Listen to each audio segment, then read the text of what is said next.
Hi, this is my exercise demonstration assignment for advanced strength and conditioning. My three exercises are going to be a hang snatch for the Olympic variation, a pull-up for the strength variation, and a depth jump for the plyometric variation.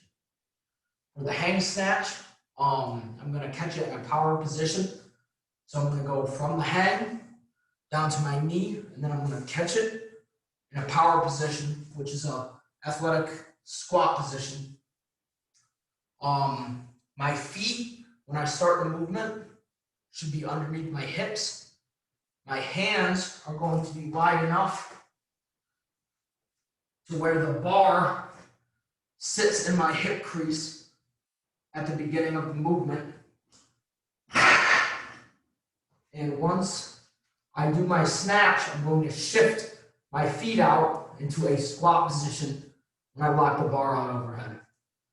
My grip on the bar is either going to be overhand or hook grip, which would involve taking your thumb and placing it underneath your other fingers, because that's a much stronger grip. It can withstand the high speed movement with the weight that you're using. The muscles used in a hang snatch would be your hamstrings, your glutes, your calves, and your quads in order to get triple extension of your hip, knee, and ankle joint. You would have to use your rectus abdominis, transverse abdominis to create core stability, your rectus spinae to keep your back neutral and flat, your trapezius muscles in order to do the pull when you turn the bar over, and your stabilization muscles of your shoulder, which would be all of your rotator cuff muscles, so your supraspinatus, infraspinatus, teres minor, subscap, and that's kind of the bulk of the muscles that we use. So now I'll demonstrate what the hang snatch would look like. Again, my grip needs to be nice and wide, so the bar sits in my hip crease. My feet are currently hip width. And get the bar down to my knee. I come up, I drop under, catch. One more, knee, up, drop under, catch.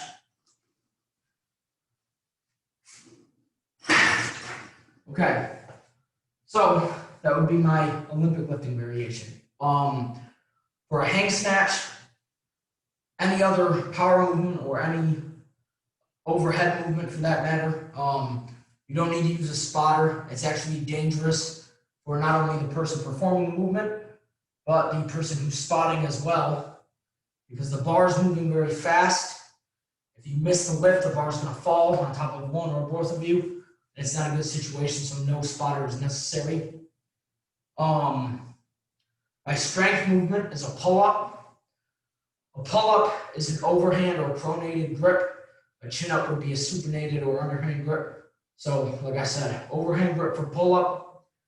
I personally like to have my hands about shoulder width apart, a little bit wider maybe.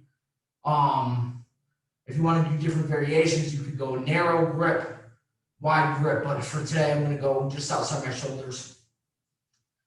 When I'm doing a pull-up, the muscles I'm working are primarily my lats and my rhomboids, which are my upper back muscles. A little bit of bicep as well, but you'll get a little more bicep when you're doing a chin-up versus a pull-up. It's going to be a lot more of your upper back muscles. You don't need to spot during a pull-up, obviously. If I'm going to fail a pull-up, all I would do is let go of the bar and I drop down to the ground. If I want to make a pull-up easier, I could hang a band up from the pull-up bar and it can help pull my feet or my knees up. I could have a partner help assist me up. Or I could even put a band across the J-hooks so I could step onto the band and it would help pull my feet up. If I want to make a pull-up harder, I could do things like extended tempos, pull myself up, pause, come back down, pull myself up, do a slow eccentric on the way down to increase my time under tension. Or I can obviously add weight, so weight vest, weight belt, squeeze a dumbbell or a mid bell in between my feet. I'm going to demonstrate a pull-up now. So I'm going to jump up. I'm going to grab the bar with an overhand grip. I'm going to keep my body in a straight line. Start from a dead hang where I'm completely extended with my arms. Put my chin above the bar, come down. Chin above the bar, come all the way down. And like I said, when I'm done, I just drop down so I don't need a spotter. My plyometric exercise is a depth jump. A depth jump involves dropping off of an elevated surface, making contact with the floor with your feet, and jumping up as high as you can, as quickly as you can off the ground. So when I do a depth jump, I want my feet right under my hips, just like I would for a normal vertical jump. When I land on that initial drop, that's where my feet should be.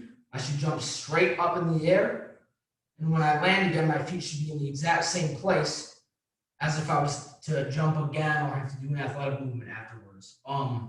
One major fault that happens in depth jump, I don't know if you can see my knees in this video, but when you land, your knees should track over your toes or maybe even be a little bit out. A lot of people, when they land, will cave their knees in. That's a valgus position. That's correlated to ACL injury risk. You don't want to do that. You typically don't want to do a depth jump off of a surface that is higher than someone's vertical jump. So the last time I tested my vertical, I had a 26.5-inch vertical.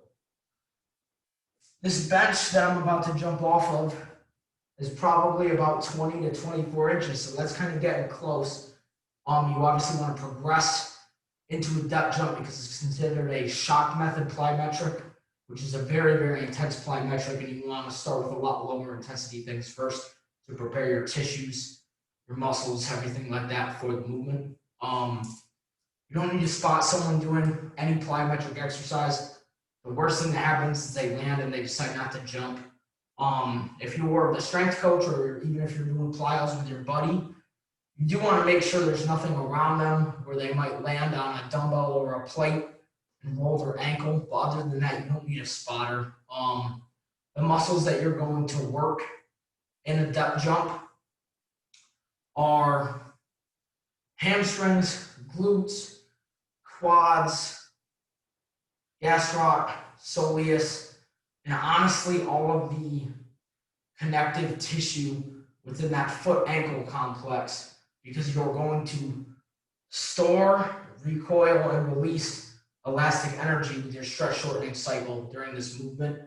So you might not necessarily think, oh, I'm working those, because it's not a muscle that you can actually think of contracting, but it is extremely stressful on your tissue. So you're strengthening and increasing the efficiency of those tissues to do plyometrics actions like sprint, jump, cut, everything like that. So now I'll show you depth jump. I start on the bench. I'm going to step off. I jump and land.